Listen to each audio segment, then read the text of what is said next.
Hi welcome to legend classes. So మనం గత క్లాసులో కనుక చూసినట్లయితే పరమాణు నిర్మాణం, పదార్థ స్వభావం గురించి మనం డిస్కస్ చేయడం అనేది జరుగుతుంది. మరి ఈ పరమాణు నిర్మాణ పదార్థ స్వభావంలో ఇప్పుడు మనకు కావాల్సింది ఆర్బిటాల్స్ను ప్రధాన అంటే క్వాంటమ్ సంఖ్యలు చెప్పేస్తే మనకి లెసన్ కంప్లీట్ అవుతుంది.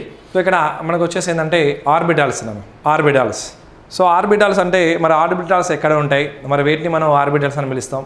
ఏ విధంగా సో వాటికి ఉన్నటువంటి ఏ ధర్మాల ఆధారంగా చేసుకొని అది ఆర్బిటాల్గా మనం పరిగణిస్తాము అనే విషయాన్ని ఇప్పుడు మనం చూద్దాం. ఒకసారి ఆర్బిటాల్స్ సో ఆర్బిటాల్ అంటే ఇక్కడ మనం తీసుకుంటే ఆర్బిటాల్ వచ్చేసి మనకు S orbital, P orbital, D orbital, F orbital అనే 4 రకాల ఆర్బిటాల్స్ ఉంటాయి. ఓకేనా? మనం ఏమైనా చెప్పినా మరి ఎస్ ఆర్బిటాల్, సెకండ్ వన్ వచ్చేసి P orbital. So third one వచ్చేసి డి ఆర్బిటాల్. ఫోర్త్ వన్ వచ్చేసి ఎఫ్ ఆర్బిటాల్. ఇవి ముఖ్యమైనటువంటి ఆర్బిటాల్. మరి ఆర్బిటాలు ఎక్కడ నిక్షిప్తమై ఉంటాయి మరి తీసుకున్నట్లయితే మనకు ఒకసారి కనుక వాటిని మనం పరిశీలించినట్లయితే ఎక్కడ నిక్షిప్తమై ఉంటాయనే విషయాన్ని కనుక పరిశీలించినట్లయితే సో చూద్దానన్నా. ఓకేనా? సో ఇక్కడ ఇది పరమాణు కేంద్రకం. ఈ పరమాణు కేంద్రకం చుట్టూ ఎలక్ట్రాన్లు అనేవి పరిభ్రమిస్తూ ఉంటాయి. ఈ విధంగా ఒక కక్షలో ఎలక్ట్రాన్లు అనేటివి పరిభ్రమిస్తూ ఉంటాయని మనం చెప్పుకున్నాం. ఓకేనా? సో ఇక్కడ మరి వీటిలో తీసుకున్నట్టయితే మరి వీటిలో వచ్చేసి మరి ఎక్కడ ఉంటాయంటే ఇక్కడ ఎస్ ఆర్బిటాల్ ఉంటుంది, ఇక్కడ పి ఆర్బిటాల్ ఉంటుంది, ఇక్కడ డి ఆర్బిటాలు, నెక్స్ట్ అదేవిధంగా ఇక్కడ ఎఫ్ ఆర్బిటాల్స్ ఉంటాయి. అంటే వీటిని కక్షలకు మనం పేరు పెట్టినాం, KLMN అని పేరు పెట్టినాం. అంటే 1 2 3 4 అని మన పేరు పెట్టడం జరిగింది. ఓకేనా? మరి ఈ విధంగా ఉన్నటువంటి ఈ ఆర్బిటల్ యొక్క నిర్మాణాలు ఏ విధంగా ఉంటాయి, ఓకేనా, వాటి యొక్క నిర్మాణాలు ఏ విధంగా ఉంటాయి, మరి వాటిలో ఎన్ని ఎలక్ట్రాన్లను నింపవచ్చు అనే విషయాన్ని గురించి మనం ఇక్కడ క్లుప్తంగా తెలుసుకోవడం జరుగుతుంది. సో ఇక్కడ ఫస్ట్ ఆఫ్ ఆల్ మనకి ఏం కావాలి, మరి ఎస్ ఆర్బిటాల్.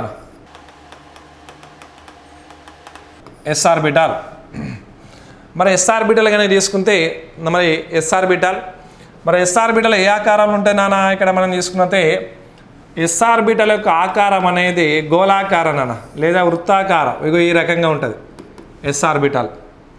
అంటే మనం ఏమని చెప్పొచ్చు, గోళాకారం. ఎస్ ఆర్బిటాల్ ఆకారం అనేది గోళాకారం. మరి అదేవిధంగా ఎస్ ఆర్బిటాల్లో నింపగలిగేటువంటి గరిష్ట ఎలక్ట్రాన్ల సంఖ్య ఎంత?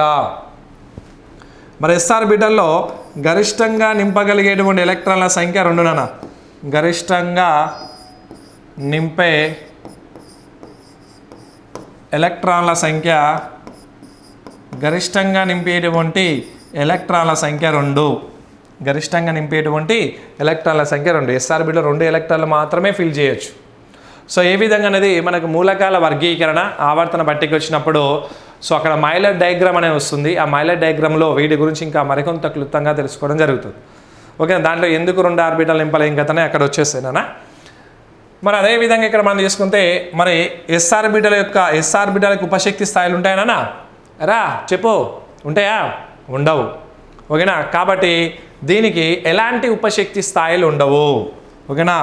సో ఉపశక్తి స్థాయిలు ఉండవు.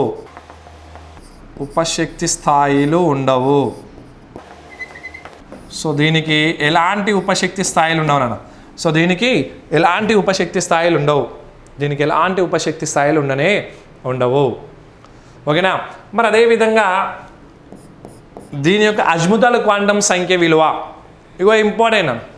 సో దీని యొక్క అజ్ముతాల క్వాంటమ్ సంఖ్య విలువ, ఆర్బిటల్ యొక్క అజ్ముతాల క్వాంటమ్ సంఖ్యలు ఇంపార్టెంట్, వాటి యొక్క ఉపశక్తి స్థాయిలు ఇంపార్టెంట్, వాటి యొక్క ఆకారాలు కూడా so must and should important in our any exam. Okay, మరి ఇక్కడ ఉపశక్తి స్థాయిలో ఉండవని చెప్పినాం. మరి దీని యొక్క అజ్ముతాల క్వాంటమ్ సంఖ్య విలువ, అజ్ముతాల క్వాంటమ్ సంఖ్య విలువ, అజ్ముతాల క్వాంటమ్ సంఖ్యను మనం ఏంటంటే స్మాల్ ఎల్ అని అక్షరం చూపిస్తాం. సో అజ్ముతాల క్వాంటమ్ సంఖ్య విలువ ఎంత అంటే 0 నాన్న. ఎంతనా? 0. అజ్ముతాల క్వాంటం సంఖ్య విలువ 0గా చెప్పుకోవచ్చు. మరి అదేవిధంగా మరి ఎస్ ఆర్బిటల్ యొక్క కక్ష అనేది ఏ కక్ష అన్న మరి ఎస్ ఆర్బిటల్ కే కక్ష. ఎస్ ఆర్బిటల్ యొక్క కక్ష అనేది కే కక్షలో ఉంటుంది. ఎస్ ఆర్బిటల్ కే కక్షలో ఉంటుంది. ఇక చూడండి ఎస్ ఆర్బిటల్ ఏ కక్షలో ఉంది నాన్న? కే కక్షలో ఉంది. ఎస్ ఆర్బిటల్ యొక్క కక్ష అనేది కేగా మనం చెప్పుకోవచ్చు. ఇక ఇది మనకు ఉన్నటువంటి ఎస్ ఆర్బిటల్. ఓకేనా, వెరీ వెరీ ఇంపార్టెంట్ నాన్న. Next one. So next one కానీ తీసుకుంటే ఇక్కడ మనకు వచ్చేసి ఏంటంటే ఎస్ ఆర్బిటల్ తర్వాత పి ఆర్బిటల్. పి ఆర్బిటల్ మరి పి ఆర్బిటల్ ఆకారం కనుక తీసుకుంటే పి ఆర్బిటల్ ఏ ఆకారంలో ఉంటుందంటే నాన్న డంబెల్ ఆకారంలో ఉంటుంది. డంబెల్. ఓకేనా, సో డంబెల్ ఆకారం. సో డంబెల్ ఆకారం అంటే ఇగో ఈ రకంగా నాన్న ఇగో ఇది ఇగో డంబెల్ ఆకారంలో పి ఆర్బిటల్ అనేది మనకు డంబెల్ ఆకారంలో ఉంటుందని మనం చెప్పుకోవచ్చు. సో లేదా మనకి ఎట్లా అంటే ఇగో ఇట్లా కూడా గీయచ్చు, ఇగో ఇట్లా కూడా గీయచ్చు. ఇగో ఇది నాన్న పి ఆర్బిటల్ యొక్క ఆకృతి అనేది డంబెల్ ఆకృతి. ఓకేనా. నెక్స్ట్ వన్ అదే విధంగా ఇక్కడ మనం తీసుకున్నట్టే నెక్స్ట్ వన్ అదే విధంగా మరి పి ఆర్బిటల్లో నింపగలిగేటువంటి గరిష్ట ఎలక్ట్రాన్ల సంఖ్య. మరి పి ఆర్బిటల్లో ఎన్ని ఎలక్ట్రాన్లు నింపవచ్చు అంటే పి ఆర్బిటల్లో 6 ఎలక్ట్రాన్ అన్న. ఎన్నినా? 6. ఈ 6 ఎలక్ట్రాన్లు పి ఆర్బిటల్లో నింపవచ్చు. ఓకేనా. గరిష్టంగా నింపే ఎలక్ట్రాన్ల సంఖ్య గరిష్టంగా నింపే ఎలక్ట్రాన్ల సంఖ్య 6. సో అదేవిధంగా దీనికి ఉపశక్తి స్థాయిలు కనుక తీసుకుంటే ఉపశక్తి స్థాయిలో 3 నాన్న. సో పి ఆర్బిటల్లో ఉపశక్తి స్థాయిలో వచ్చేసి 3. మరి అవి ఏంటి అంటే నాన్న ఇక్కడ చూసినట్టయితే ఇగో ఇవి నాన్న. సో పిఎక్స్, సో పివై, అదేవిధంగా పిజెడ్. పిఎక్స్ పివై పిజెడ్ ఇవి ఉపశక్తి స్థాయిలు అంటే పి ఆర్బిటల్ యొక్క ఉపశక్తి స్థాయిలుగా మనం చెప్పుకోవచ్చు. సో అదేవిధంగా ఇక్కడ మనం చేసుకున్నట్టే మరి పి ఆర్బిటల్ యొక్క అజ్ముతాల క్వాంటం సంఖ్య విలువ. సో అజ్ముతాల క్వాంటం ఇవ్వడానికి మనం చూపించినాం ఎట్లా స్మాల్ ఎల్ అని అక్షరం చూపించినాం కాబట్టి సో దీని యొక్క అజ్ముతాల క్వాంటం సంఖ్య విలువ ఎంత అంటే 1. పి ఆర్బిటల్ యొక్క అజ్ముతాల క్వాంటం సంఖ్య విలువ 1. పి ఆర్బిటల్ యొక్క అజ్ముతాల క్వాంటం సంఖ్య విలువ 1గా మనం చెప్పుకోవచ్చు. ఓకేనా. ఇగో ఇది మనకు వచ్చేసి పి ఆర్బిటల్. మరి ఇప్పుడు చెప్పండి మరి పి ఆర్బిటల్ అనేది ఏ కక్షలో ఉండేనా? పి ఆర్బిటల్ ఏ కక్షలో ఉంది? పి ఆర్బిటల్ యొక్క కక్ష అనేది ఎల్ కక్ష. పి ఆర్బిటల్ యొక్క కక్ష అనేది ఎల్ నాన్న. ఎల్ కక్షలో ఉంటుంది పి ఆర్బిటల్ అనేది. ఓకేనా. ఇక ఇది నాన్న మనకు వచ్చేసి P orbital. So next one ఇందులో తీసుకున్నట్టే ఇక్కడ మనకు వచ్చేసి డి ఆర్బిటల్.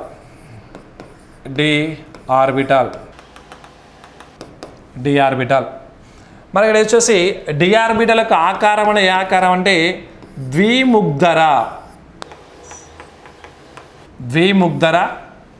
లేదా డబుల్ డంబెల్ అన్న. ద్విముగ్ధర లేదా డబుల్ డంబెల్ అన్న. సో ఎట్లా మరి డబుల్ డంబెల్ అంటే దీని యొక్క ఆకారం చూద్దాం. ఎట్లా అంటే ఇది ద్విముగ్ధర లేదా డబుల్ డంబెల్ ఆకారంలో ఉంటుంది ఏంటంటే డి ఆర్బిటల్. సో అదేవిధంగా ఇక్కడ మనం తీసుకున్నట్లయితే మరి డి ఆర్బిటల్లో గరిష్టంగా నింపగలిగేటువంటి ఎలక్ట్రాన్ల సంఖ్య. డి ఆర్బిటల్లో ఎన్ని ఎలక్ట్రాన్లు నింపవచ్చు సార్? మరి డి ఆర్బిటల్లో కనుక తీసుకుంటే డి ఆర్బిటల్లో గరిష్టంగా నింపగలిగే ఎలక్ట్రాన్ల సంఖ్య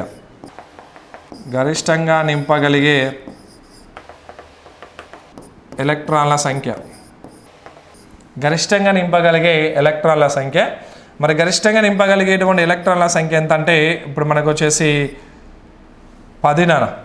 గరిష్టంగా నింపగలిగేటువంటి ఎలక్ట్రాన్ల సంఖ్య 10. సో అదేవిధంగా ఉపశక్తి స్థాయిలు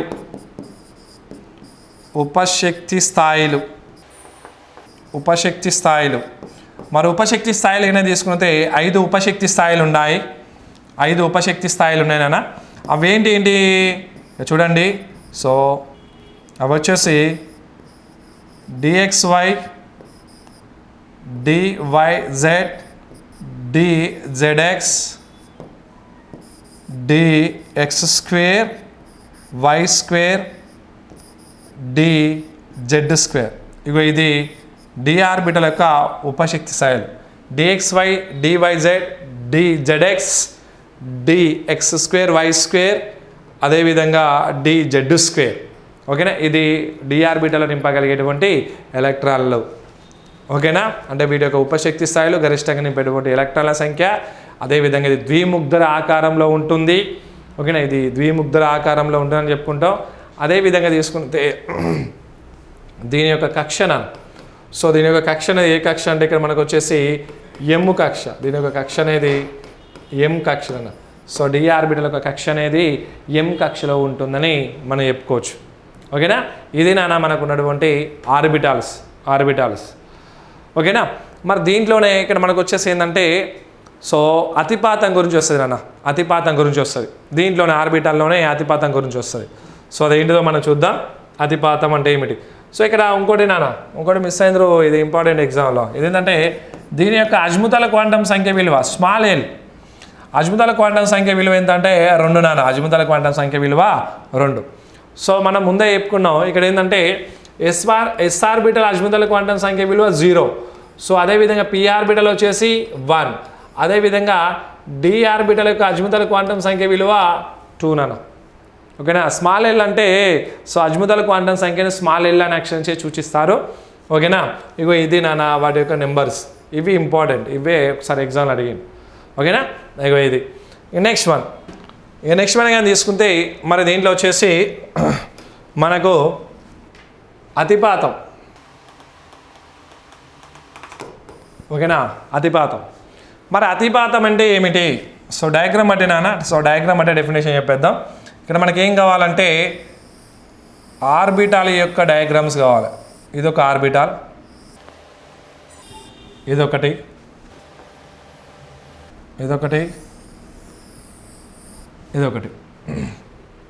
ఓకేనా. సో ఇక్కడ మరి దీని ప్రకారం మనం అతిపాతం అంటే ఏమిటి? ఓకేనా, అతిపాతం అంటే ఏమిటి? సో ఇక్కడ ఏంటంటే ఇగో ఇవి అంత్య భాగాలు స్పృశించుకుంటాయి నాన్న. ఇగో ఈ విధంగా అంత్య భాగాలు స్పృశించుకుంటాయి. సో ఇవి వచ్చేసి పార్శ్వ భాగాలు స్పృశించుకుంటాయి, తాకుతాయి. ఈ పార్శ్వంగా ఉండేటువంటి భాగాలు, ఇవి పార్శ్వంగా ఉండేటువంటి భాగాలు. సో దీంట్లో ఇక్కడ మనకి ఏంటంటే ఇక్కడ వచ్చేసి సిగ్మా బంధం అనేది ఏర్పడుతుంది, ఇక్కడ వచ్చేసి పై బంధం అనేది ఏర్పడుతుంది. దీన్ని బట్టే నేను చెప్పేస్తా చూడండి, దీన్ని బట్టే మనం చెప్పవచ్చు. ఏంటంటే అతిపాతం అనేది 2 రకాలు. అవి ఏంటంటే అంత్య అతిపాతము.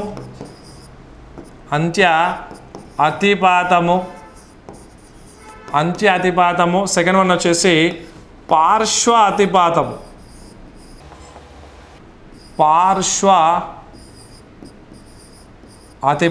అంత్యతిపాతము, పార్శ్వ అతిపాతం అని 2 రకాలు. అంత్యతిపాతము, పార్శ్వ అతిపాతం అని 2 రకాలు. అంటే అంత్య భాగాలు స్పృశించుకునేటువంటి సో ప్రదేశాన్ని లేదా ప్రాంతాన్ని మనం ఏమంటే అంత్య అతిపాతంగా చెప్పుకుంటాం. ఈ అంత్య అతిపాతంలో ఏ బాండ్ ఏర్పడుతుందంటే సిగ్మా బాండ్ అనేది ఏర్పడుతుంది. ఓకేనా, అదేవిధంగా పార్శ్వభాగాలు స్పృశించుకునేటువంటి ప్రాంతాన్ని పార్శ్వ అతిపాతంగా మనం పిలుస్తాం. ఓకేనా, మరి ఈ ప్రదేశంలో ఏం ఏర్పడుతుంది? పై బాండ్ అనేది ఏర్పడుతుంది. పై బాండ్ అనేది ఏర్పడడం అనేది జరుగుతుంది. పై బాండ్ అనేది ఏర్పడుతుంది. ఇవి మనకు వచ్చేసి అతిపాతాలు. ఓకేనా, నెక్స్ట్ వన్ అదేవిధంగా ఇక్కడ మనకి దీంట్లో వచ్చేసి ఏంటంటే అనుపాతాల గురించి వస్తాయి అన్న. అనుపాతం. ఓకేనా, అనుపాతం. సో ఇక్కడ అనుపాతాలు 3 రకాలు. ఏంటంటే అది ఎస్ఎస్ అనుపాతం అని, అదేవిధంగా ఎస్పి అనుపాతం అని, అదేవిధంగా పిపి అనుపాతం అని 3 రకాలుగా ఉంటుంది. ఓకేనా, అంటే దీని యొక్క చిత్రాలు కనుక మనం పరిశీలించినట్లయితే వచ్చేసి ఎస్ఎస్ అనుపాతం ఏ విధంగా ఉంటుంది, ఎస్పి అనుపాతం ఏ విధంగా ఉంటుంది, పిపి అనుపాతం ఏ విధంగా ఉంటుంది. సో వీటిలో బలమైనవి ఏవి, బలహీనమైనవి ఏవి అనేది కావాలి మనకి. ఎగ్జామ్ పాయింట్ ఆఫ్ వ్యూలో మనకు వచ్చేసి ఏంటంటే బలమైనవి ఏవి, బలహీనమైనవి ఏవి అనేది విషయాన్ని ఇక్కడ మనం గుర్తుంచుకోవాలి.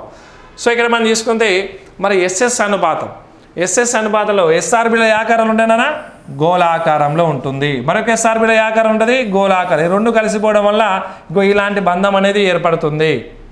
సో ఈ రకంగా ఏర్పడేటువంటి బంధం అనేది ఏ విధంగా ఉంటుందంటే, సో ఈ విధంగా ఎస్ఎస్ ఆర్బిటాలు కలిసిపోవడం వల్ల ఏర్పడే బంధం అనేది ఏ విధంగా ఉంటుందంటే మనం గుర్తుంచుకున్నట్టయితే ఇది వచ్చేసి బలహీనమైనది,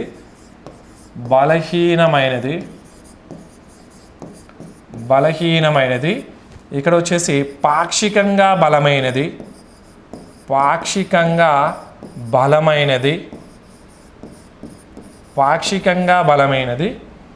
సో ఇక్కడ మరి పీపీ అనుపాతంలో అంటే ఇక్కడ మనకు వచ్చేసి ఏంటంటే, సో ఇది పీ